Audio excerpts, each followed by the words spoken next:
नाद आधीनम जगत सर्वम। यह समस्त जगत नाद के अधीन है।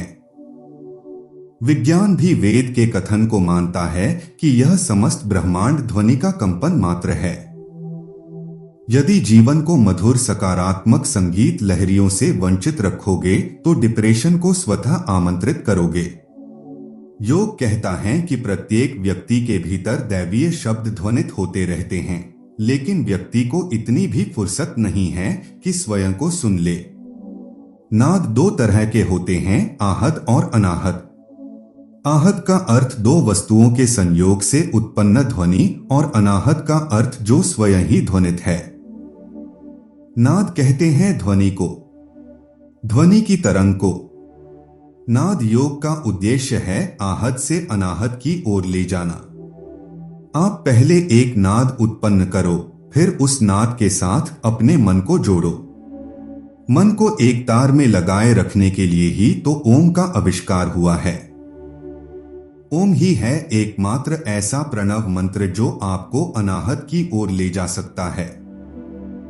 यह पुल की तरह है। यदि आप ब्रह्मांड के रहस्यों को जानना चाहते हैं तो ऊर्जा, आवृत्ति और कंपन के संदर्भ में सोचें। Nikola Tesla. महान वैज्ञानिक निकोला टेस्ला ने अपने साक्षात्कार में ब्रह्मांड पर अपना दृष्टिकोण साझा किया है। वह हमारे चारों ओर मौजूद ऊर्जा और मनुष्यों की आध्यात्मिक शक्ति के बारे में बात करते हैं। निकोला टेस्ला को पृथ्वी पर सबसे नवीन और रहस्यमय लोगों में से एक माना जाता है। वे स्वामी विवेकानंद के भी अनुयायी थे। उन्होंने सभी प्रकार की अभूतपूर्व खोजें की। टेस्ला के आविष्कार बिजली से कहीं आगे तक गए। वह अपने समय से बहुत आगे के व्यक्ति थे। अनाहत नाद और कुछ नहीं बल्कि ग्रह पर व्याप्त एक निरंतर ध्वनि है। जब किसी ध्वनि को बजाया जाता है तो उसकी एक सीमा होती है, लेकिन अनस्ट्रक ध्वनियों की कोई सीमा नहीं होती। और ऋषिमुनियों ने इन अस्फुट ध्वनियों की व्याख्या कभी न खत्म होने वाले संगीत के रूप में की है। जब सृष्टि का आरंभ हुआ तब यह दिव्य संगीत पहले से ही मौजूद था। ऋषियों ने इन ध्वनियों के नाम रखे हैं। गुरु नानक जी ने इसे एक सतनाम, एक ओंकार कहा। वेदों ने इसे उद्गीत, देववाणी, ईश्वर की भाषा और ओम कहा है। सूफी फकीर ने इसे तांगे इलाही या मांगे आसमां कहा। और ईसा मसीह ने अनाहत नाद को शब्द कहा। बिग बैंग सिद्धांत भी यही बताता है। खगोल वैज्ञानिकों के अनुसार एक छोटा और बेहद सघन बिंदु बड़ी ताकत के साथ विस्फोटित हुआ और अरबों आकाशगंगाओं का निर्माण हुआ। और वे कहते हैं कि वह ध्वनि इतनी तेज थी मानो किसी परलोक की गड़गड़ाहट की ध्वनि हो। इसका मतलब यह है कि ब्रह्मांड की शुरुआत ध्वनि नाद से ही हुई। मुझे यकीन है कि ग्रहों, आकाशगंगाओं, पृथ्वी और पूरे ब्रह्मांड में एक ही आवृत्ति की एक अनोखी ध्वनि होनी चाहिए जो ईश्वर की रचना है, जो पूरे ब्रह्मांड की सामान्य पहचान हो सकती है। एक ध्वनि, केवल एक नाद, ओंकार। जिस तरह योग में आसन के लिए सिद्धासन और शक्तियों में कुंभक प्राणायाम है, उसी तरह लय और नाद भी है। परमात्मा तत्व को जानने के लिए नादयोग को ही महान बताया गया है। जब किसी व्यक्ति को इसमें सफलता मिलने लगती है तब उसे नाद सुनाई देता है। नाद का सुनाई देना सिद्धि प्राप्ति का संकेत है। नाद योग, जिसे अक्सर ध्वनि का योग या ध्वनि प्रवाह का योग कहा जाता है, भारत की समृद्ध आध्यात्मिक परंपराओं में निहित एक गहन और प्राचीन अभ्यास है। आसन और सांस नियंत्रण पर ध्यान केंद्रित करने वाली शारीरिक योग प्रथाओं के विपरीत नाद योग मुख्य रूप से आंतरिक परिवर्तन को सुविधाजनक बनाने के लिए ध्वनि और कंपन की शक्ति का उपयोग करता है, जो अभ्यासकर्ताओं को आंतरिक सद्भाव, आत्म प्राप्ति और आध्यात्मिक जागृति की स्थिति की ओर ले जाता है। नाद योग की उत्पत्ति का पता वेदों, उपनिषदों और पतंजलि के योग सूत्रों सहित प्राचीन भारतीय ग्रंथों में लगाया जा सकता है, जिनमें ध्वनि के महत्व और आध्यात्मिक जागृति से इसके संबंध का उल्लेख है।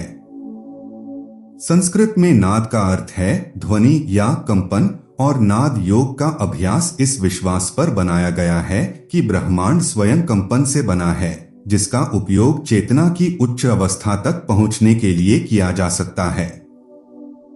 अनाहत नाद एक गहन विषय है। हम अनाहत नाद को सिर्फ अपने कानों से नहीं सुन सकते, इसलिए हमें इसे गहन ध्यान के माध्यम से महसूस करने की आवश्यकता है। इस प्रक्रिया में हमारी इंद्रियां पूरी तरह से अंदर की ओर मुड़ जाती हैं। इसलिए अनाहत नाद का ध्यान करने वालों की इंद्रियां एक समय के बाद बहुत तेज हो जाती हैं।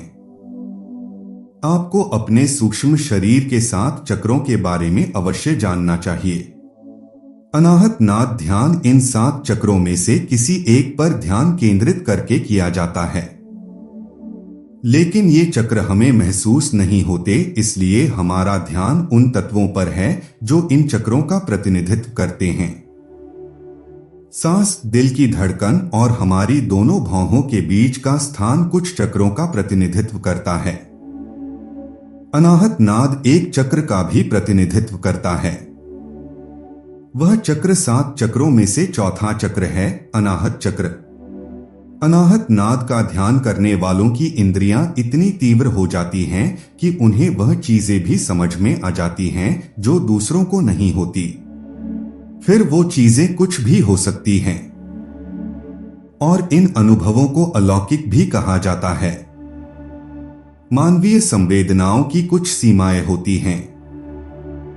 उदाहरण के लिए, भूकंप आने से पहले ही कई जानवरों को इसका एहसास हो जाता है और वे बेचैन हो जाते हैं, लेकिन इंसान इसे पहचान भी नहीं पाते। अनाहत नाद ध्यान मानव इंद्रियों की क्षमता को इतना बढ़ा देता है कि वह कई ऐसी चीजों को भी ग्रहण कर लेता है जो आमतौर पर हमारी क्षमताओं से परे होती हैं। जब साधक ध्यान करना शुरू करता है तो शुरू में ध्यान केंद्रित करना कठिन होता है। अगर मन शांत नहीं है तो चिंता न करें। उन बार बार आने वाले विचारों से छुटकारा पाने का प्रयास न करें। कुछ देर बाद यह अपने आप दूर हो जाएगा, लेकिन आपका लक्ष्य अनाहत ध्वनि पर ध्यान केंद्रित करना होना चाहिए, न कि मन को विचारहीन बनाना।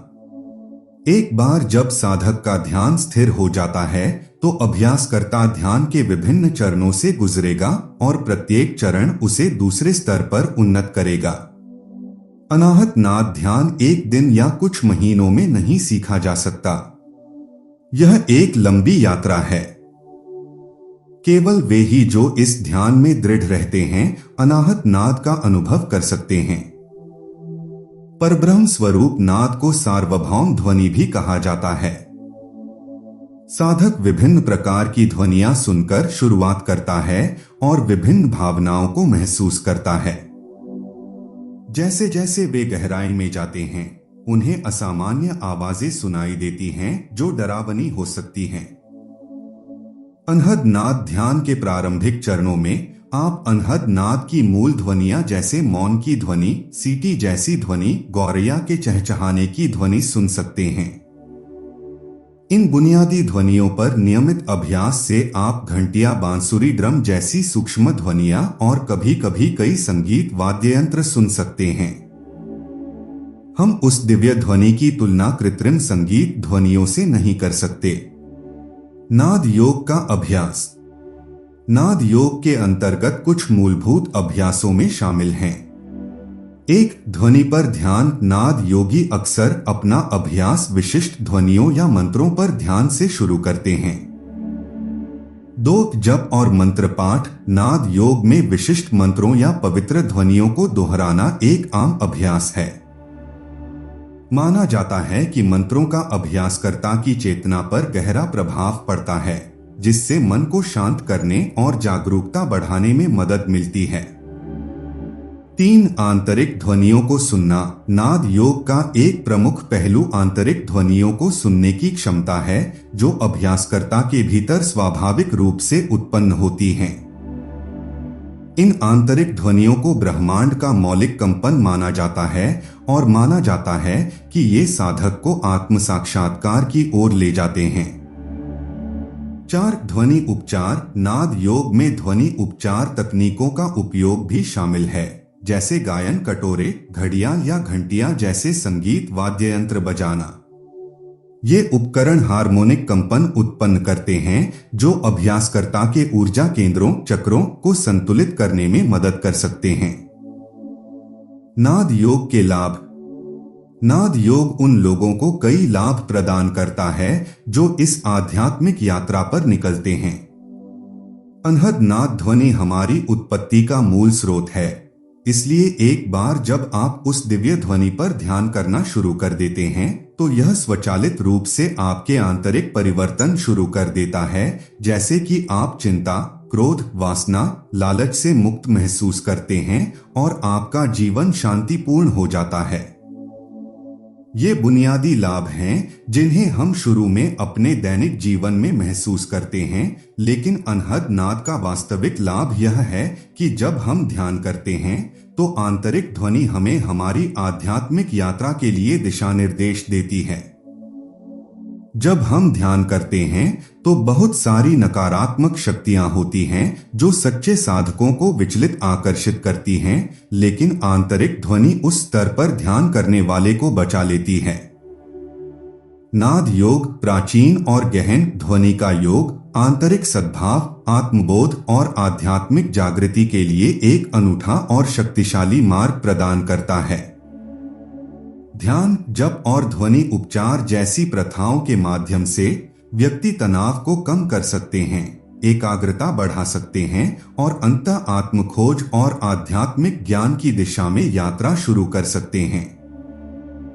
जैसे जैसे साधक नाद योग की दुनिया की खोज करते हैं, वे पा सकते हैं कि ध्वनि की शक्ति समझ के नए आयाम खोलती है और उन्हें अपने आंतरिक स्व और संपूर्ण ब्रह्मांड के साथ गहरे संबंध की ओर ले जाती है। धन्यवाद। हमारी प्रस्तुति को देखने के लिए दिल से आभार और हमारा वीडियो पसंद आया हो तो लाइक, शेयर और सब्सक्राइब करें।